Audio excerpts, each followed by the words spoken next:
नमस्कार, मी आरती आणि स्वागत आहे आपलं न्यूज मराठी 24/7 मध्ये।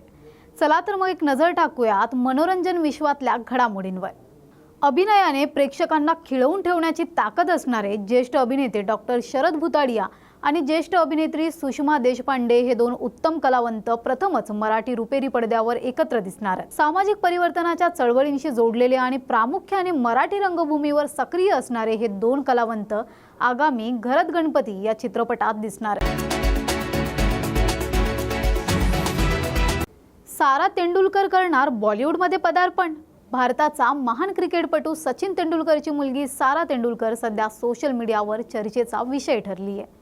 सोशल मीडियावर सारा तेंडुलकरचे लाखो चाहते आहेत। अलीकडे साराचा एक व्हिडिओ व्हायरल झाला होता। ती काही जाहिरातींमध्ये झळकली होती। ती अनेक ब्रँड्सची अँबॅसेडरही आहे। बॉलिवूडमध्ये स्टार किड सोबतही सारा अनेकदा दिसते, त्यामुळे सिनेमा न करताही साराची बी टाउनमध्ये चर्चा असतेच। मात्र आता तिच्या बॉलिवूड डेब्यूची चर्चा रंगली आहे। कर्मवीरायण मधून उलगडणार कर्मवीर भाऊराव पाटील यांची जीवन चरित्र संघर्ष गाथा। कर्मवीरायण शिक्षणाची गंगा खेडोपाडी पोहोचवण्यासाठी धडपडणार एका ऋषितुल्य व्यक्तिमत्वाचा जीवनपट। महाराष्ट्राच्या खेडोपाडी शिक्षणाचा प्रसार करणाऱ्या रयत शिक्षण संस्थेच्या माध्यमातून गरीब गरजू कष्टकऱ्यांच्या मुलांना शिक्षणाच्या प्रवाहात आणणारे शिक्षण महर्षी कर्मवीर भाऊराव पाटील यांचं जीवनचरित्र आता मोठ्या पडद्यावर येत आहे। हार्दिक पांड्याची बायको नताशा निघाली आई-वडिलांकडे। गेल्या अनेक दिवसांपासून भारतीय क्रिकेटर हार्दिक पांड्या आणि त्याची पत्नी नताशा यांच्या वैवाहिक जीवनाबद्दल अनेक नवनवीन गोष्टी समोर येतात। त्यातच आता हार्दिकची पत्नी नताशा मुलासोबत एअरपोर्टवर स्पॉट झाली आहे। नताशाचा मुलासोबतचा एअरपोर्टवरील व्हिडिओमुळे नताशाने हार्दिकचं घर सोडलं का अशी चर्चा पुन्हा सुरू झाली आहे। काही दिवसांपासून हार्दिक आणि नताशामध्ये तणावाचे वातावरण दिसत होते। दरम्यान आता एअरपोर्टवरील व्हिडिओने नवीन चर्चांना उधाण दिलंय। व्हिडिओ पाहिल्यास नताशा गाडीतून उतरताना दिसते। तिच्यासोबत मुलगा अगस्त्य सुद्धा दिसतोय। गाडीतून उतरताना एअरपोर्टवर जेव्हा पॅपराझी यांनी नताशाला विचारले असता नताशा आपल्या आई-वडिलांकडे सर्बिया इथे जात असल्याचं सांगतेय। सुप्रसिद्ध गायिकेचा जीवन प्रवास मंगला चित्रपटातून मोठ्या पडद्यावर। महिला केंद्रित चित्रपटांच्या यादीत आता आणखी एक नवा कोरा चित्रपट प्रेक्षकांच्या भेटीस येण्यास सज्ज होतोय। या चित्रपटाचे कथानक हा एका गायिकेचा प्रवास मांडणारा आहे। मंगला असे या चित्रपटाचे नाव असून नुकताच या नव्या चित्रपटाचं मोशन पोस्टर समोर आलंय। मंगला या गायिकेच्या खऱ्याखुऱ्या आयुष्यातील खडतर प्रवास या कथेतून मोठ्या पडद्यावर येणार आहे। मंगलावर झालेला ॲसिड अटॅक आणि त्या कठीण परिस्थितीशी तिने दिलेली झुंज या चित्रपटात पाहायला मिळणार आहे। तसंच या ॲसिड अटॅक संबंधित कोणताही कायदा त्याकाळी नसल्याने योग्य तो न्याय न मिळाल्याने या लढ्याचा सामना मंगलाने कसा केला अशी खरीखुरी कथा पाहणं रंजक ठरणार आहे। जान्हवी कपूरच्या उलझ चित्रपटाचा ट्रेलर जारी झालाय। बॉलिवूड अभिनेत्री जान्हवी कपूर कायम कोणत्या ना कोणत्या कारणामुळे चर्चेत असते। आता एक दमदार भूमिकेत जान्हवी कपूर प्रेक्षकांच्या भेटीस येते।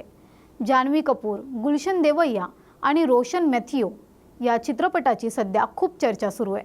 या चित्रपटाच्या ट्रेलरची प्रेक्षक आतुरतेने वाट बघतायत। तर आता सध्या जंगली पिक्चर्स उलझ या चित्रपटाचा ट्रेलर प्रेक्षकांच्या भेटीला आलाय। राष्ट्रीय पुरस्कार विजेते दिग्दर्शक सुधांशु सरिया यांनी या चित्रपटाचं दिग्दर्शन केलंय। उलझच्या ट्रेलरवरून या चित्रपटाचा विषय थोडा हटके असल्याची कल्पना येते। जान्हवी कपूर पहिल्यांदाच एका आव्हानात्मक भूमिकेत दिसणार आहे। जान्हवी कपूरने या चित्रपटामध्ये सुहाना नावाची भूमिका साकारली आहे। सुहाना ही एक इंडियन फॉरेस्ट सर्व्हिस ऑफिसर आहे। ती लंडनमध्ये एका राजकीय षडयंत्रामध्ये अडकते। तिच्या करिअरमधल्या अडथळ्यांची तिला जाणीव होते असा काहीसा या सिनेमाचा कथानक आहे। अक्षय कुमारचा सरफिरा बॉक्स ऑफिसवर तुफान बॅटिंगमध्ये असमर्थ ठरतोय। नुकताच रिलीज झालेला अक्षय कुमारचा सरफिरा हा सिनेमा सुद्धा कोंगारा दिग्दर्शित तमिळ चित्रपट सुरराई पोत्रू या ब्लॉकबस्टर सिनेमाचा रिमेक आहे। मात्र हिंदी भाषेतला हा सिनेमा बॉक्स ऑफिसवर मात्र गटांगळ्या खाताना दिसतोय। खरं तर सुरराई पोट्टरू हा दाक्षिणात्य सिनेमा प्रचंड गाजला, पण त्याचा रिमेक असलेला अक्षयचा सरफिरा मात्र प्रेक्षकांच्या पसंतीस उतरलेला नाही। त्यामुळे अक्षयच्या फ्लॉप सिनेमांच्या यादीत आणखी एका सिनेमाची भर पडली आहे। Mission Raniganj, selfie, bell bottom, Bade Miyan Chhote Miyan या सिनेमांपाठोपाठ अक्षय कुमारचा सरफिरा देखील बॉक्स ऑफिसवर फ्लॉप ठरलाय. अक्षयच्या या सिनेमाने पहिल्या दिवशी बॉक्स ऑफिसवर केवळ 2.5 कोटींची कमाई केली आहे. अभिनेत्री रकुल प्रीत सिंगच्या भावाला अटक करण्यात आली आहे. बॉलिवूड अभिनेत्री रकुल प्रीत सिंगचा भाऊ अमनप्रीत सिंग बद्दल मोठी बातमी समोर येते. रकुल प्रीत सिंगच्या भावाला पोलिसांनी अटक केली आहे. सायबराबाद पोलिसांनी ड्रग्सच्या प्रकरणात अमनप्रीतला अटक केली आहे. मीडिया रिपोर्टनुसार 4 नायजेरियन माणसांकडून अमनप्रीतला ड्रग्स खरेदी करताना पोलिसांनी रंगेहात पकडले. त्यामुळे पोलिसांनी अमनप्रीतला अटक केली आहे.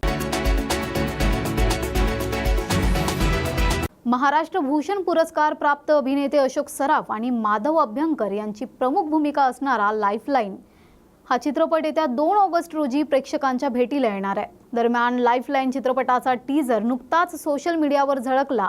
आधुनिक विज्ञान आणि जुन्या परंपरा यांच्यातील संघर्ष या चित्रपटात प्रेक्षकांना पाहायला मिळणार असून प्रख्यात डॉक्टर आणि एका किरवंतामध्ये ही चुरस रंगणार आहे. या चित्रपटाचे पोस्टर प्रदर्शित झाल्यापासून या चित्रपटाबद्दल प्रेक्षकांना उत्सुकता होती. त्यात आता या टीजरने ही उत्सुकता अधिकच वाढवली आहे. अशोक सराफ आणि माधव अभ्यंकर यांच्यातील ही वैचारिक जुगलबंदी कोणत्या कारणासाठी आहे हे पाहण्यासाठी मात्र आपल्याला थोडी वाट पाहावी लागणार आहे.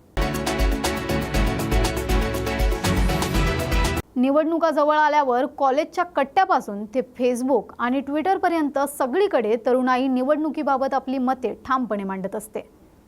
महत्त्वाची गोष्ट म्हणजे ही तरुण मंडळी कॉलेज, अभ्यास, नोकरी हे सगळं सांभाळून राजकीय पक्षांबरोबर काम करत असते. पण राजकारणात फक्त रस असून चालत नाही, तर समाजभान असणंही गरजेचं असतं.